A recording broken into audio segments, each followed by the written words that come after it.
네, 바벨탑 사건 이후에 하나님께서는 이 사람들을 심판하셔서 언어를 흩으시고 사람들이 모두 흩어지게 하셨습니다. 하나님은 이제 어떠한 방식으로 당신의 목적을 이루어 가시게 될까요? 그 이야기가 시작되는 것이 바로 창세기 12장 이야기입니다. 하나님은 다시 한번 주도권을 잡으시고 한 사람 아브라함을 불러서 언약을 맺으십니다. 노아와 언약을 맺으셨던 것처럼 말입니다. 창세기 12장 1절에서 4절 말씀을 함께 읽어볼 텐데요. 세 번역으로 되어 있는데 제가 한번 읽어보겠습니다.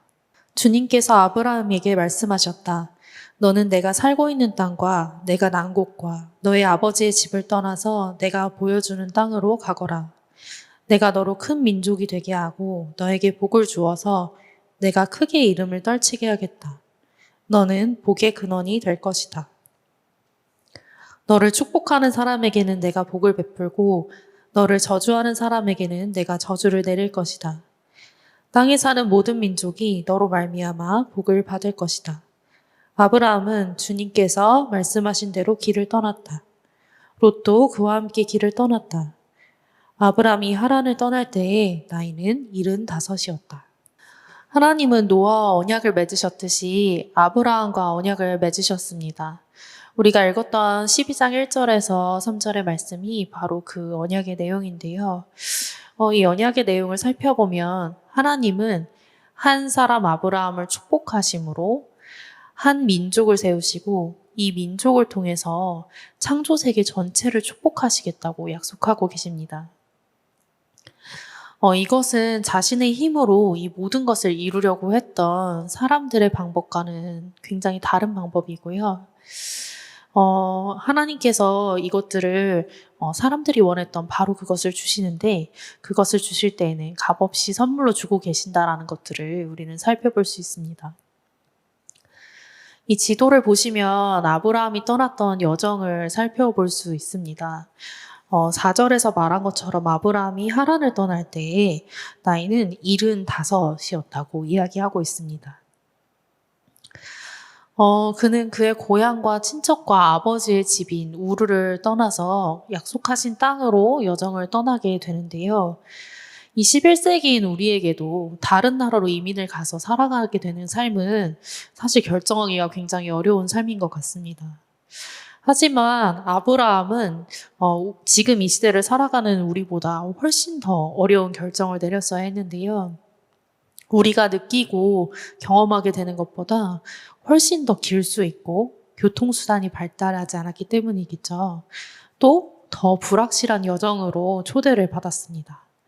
어디로 갈지 알 수가 없었던 것이죠. 아브라함은 이 하나님의 약속을 믿음으로 받아들이면서 안정과 스스로 길을 개척하며 살아가는 자유를 상징하는 모든 것을 포기해야 했습니다. 처음에 아브라함은 하나님께 순종하면서 이 모든 것을 포기하는 믿음의 여정을 시작하는 위대한 모습을 보여줍니다. 하지만 이어지는 이야기들을 살펴보시면 그가 늘 하나님을 신뢰하지는 않았던 것을 볼 수 있습니다. 그도 하나님께 다루어져야 했었던 것 같습니다. 드러멜은 아브라함의 이야기가 그 개인의 이야기가 아니라 이 세상을 향한 하나님의 구속 계획의 청사진이라고 이야기하고 있습니다. 이것은 창세기 18장 18절에 나온 하나님의 약속을 통해서도 살펴볼 수 있는데요. 말씀을 함께 읽어보면 아브라함은 반드시 크고 강한 나라를 이룰 것이며 땅 위에 있는 나라마다 그로 말미암아 복을 받게 될 것이라. 내가 너로 큰 민족을 만들리라. 모든 민족을 축복하리라. 아브라함은 큰 민족을 만들게 되겠지만 그것이 전부가 아니라 땅 위에 있는 나라마다 아브라함의 민족을 통해 하나님께서 축복하시겠다라는 내용이 이 약속에는 담겨져 있습니다. 또 창세기의 앞부분 11장에 해당하는 부분까지는 저주라는 단어가 5번에 걸쳐서 언급되고 있는데요.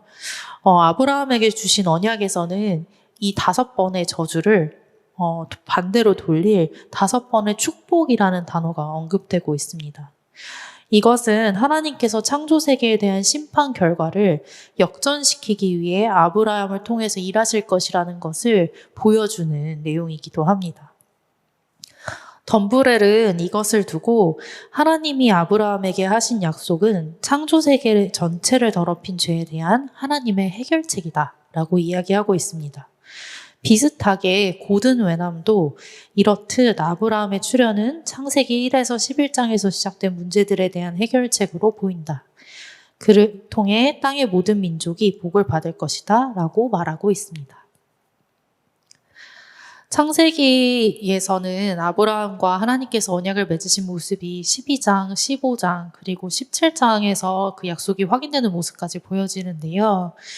아브라함과 하나님의 언약은 12장에서 처음 시작되지만 15장에서 아브라함에게 하나님은 하늘의 별과 같이 너에게 자손을 주겠다라고 약속을 다시 한번 확증하십니다.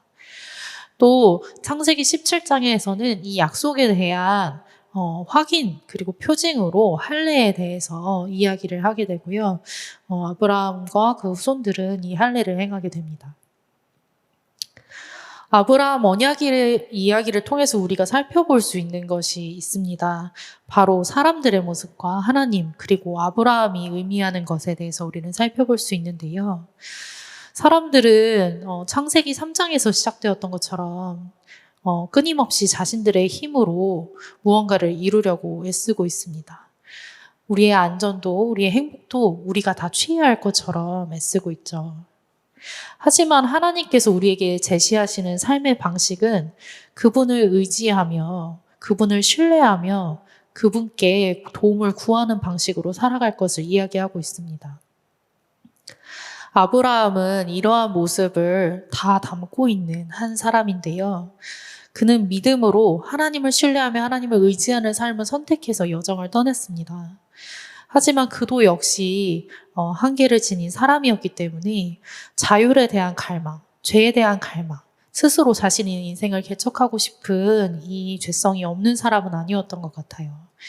그런 사람이 하나님을 신뢰함으로 이 긴 여정을 계속해서 가기란 참 어려웠을 것 같습니다. 그래서 아브라함은 믿음의 여정을 떠났지만 계속해서 때때로 흔들리고 실패하는 모습을 보입니다. 특별히 창세기 12장부터 25장은 그 내용을 담고 있는데요. 독자인 이삭을 드리기까지 아브라함은 하나님을 신뢰하는 삶을 계속해서 배워가고 훈련받아야 했습니다. 이 모습은 우리의 삶과 참 많이 비슷한 것 같습니다. 우리는 우리의 힘으로 우리 스스로의 안전이나 행복을 추구하고 만들고 확보해야 된다고 생각하지만 우리는 예수 그리스도를 의지하여 하나님 안에 자녀가 될 때, 그럴 때에 비로소 이 하나님께서 허락하시는 축복을 마음껏 꺼내 쓸 수 있는 존재가 됩니다. 그러나 이것은 한 번에 바뀌는 것은 아닙니다. 우리의 존재는 바뀌었지만 우리의 삶에 있어서는 아브라함처럼 이 믿음의 여정을 걸어가며 하나님을 신뢰하는 것들을 배워가야 합니다. 우리 안에는 두 가지 욕망이 씨름하고 있는데 육체의 욕망과 성령의 욕망이 계속 씨름하고 있기 때문입니다. 하지만 중요한 것은 이 씨름에서 우리의 힘으로 이기는 것이 아닙니다.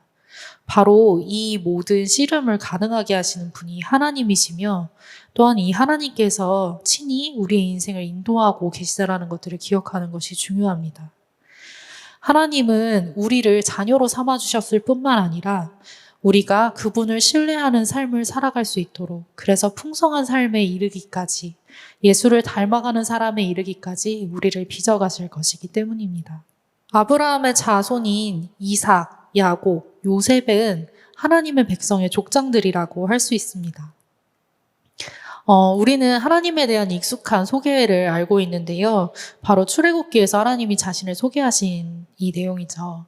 나는 아브라함의 하나님, 이삭의 하나님, 야곱의 하나님이다 라고 모세에게 소개하신 장면 말입니다. 이 사람들이 하나님의 백성의 족장들인데 이것은 다음과 같은 내용들을 좀 내포하고 있습니다. 첫 번째는 하나님께서 아브라함에게 하신 약속이 땅의 모든 족속이 너와 내 자손으로 말미암아 복을 받으리라는 이 약속이 비단 아브라함 한 사람에게서만 그치는 것이 아니라 이삭과 야곱과 요셉을 통하여서 계속해서 반복되고 있다라는 것입니다. 또 하나님은 죄로 얼룩진, 깨어진 가정에서 일하시는 것을 볼 수 있는데요. 고든 웨남은 이 족장들의 이야기 중에서도 특별히 야곱과 요셉의 이야기를 들어서 이렇게 이야기하고 있습니다. 야곱 가게와 요셉 이야기는 가족의 화해 이야기다. 여러분이 잘 알고 계신 것처럼 요셉은 깨어진 가정 안에서 자라난 존재였습니다. 너무나도 큰 편애를 받았기 때문에 요셉과 다른 형들은 서로 사랑의 관계를 맺기에는 너무 힘들었죠. 그 결과 요셉은 팔려가기도 했고요. 특별히 자신의 형제들에게 버림을 받기도 했습니다. 야곱은 이로 인한 고통과 고난을 계속해서 지고 살아가야 했었던 사람이었던 것 같습니다. 하지만 창세기 막바지에 보면 하나님께서 요셉의 그 인생을 들어서 사용하시면서 요셉조차도 하나님의 백성에 걸맞는 모습으로 빚어가시지만 이 요셉의 깨어진 삶을 통해서 하나님께서 이스라엘 백성을 구원하시고자 하시는 선한 계획이 있었다라는 것들을 볼 수 있습니다. 이 하나님은 약속에 신실하신 하나님입니다. 이 하나님은 전능하신 하나님이신 동시에 주도적으로 이 약속을 이루어가고 계십니다. 요셉은 사실 하나님께서 자신의 인생을 이러한 이야기 속에 두셨다라는 것을 알지 못했을 것 같습니다. 때때로 많이 괴롭고 어려웠을 것 같은데요. 하나님께서는 이 요셉의 인생을 통해서 이 이스라엘 백성이 극심한 가뭄에서 생명을 보존할 수 있도록 구하십니다.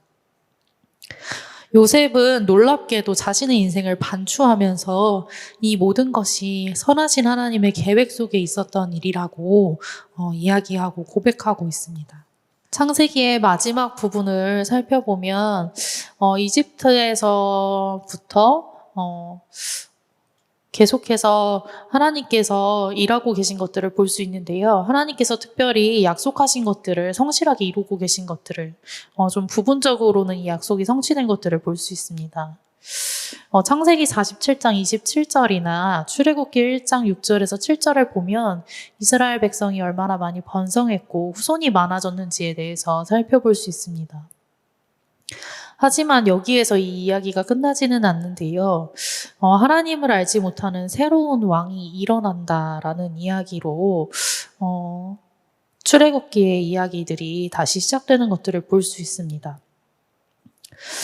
이 이야기는 새로운 이야기를 예고하는 예고편이기도 한데요. 오늘 이 시간 이후에 이어질 출애굽기의 이야기 가운데에서 이집트에서부터 하나님께서 아브라함에게 처음 약속하셨던 그 땅으로 이스라엘 백성을 이끌어 가시고 또한 당신의 이야기를 계속해서 이어가신다라는 것들을 볼 수 있는 출발점이자 예고편의 이야기이기도 합니다.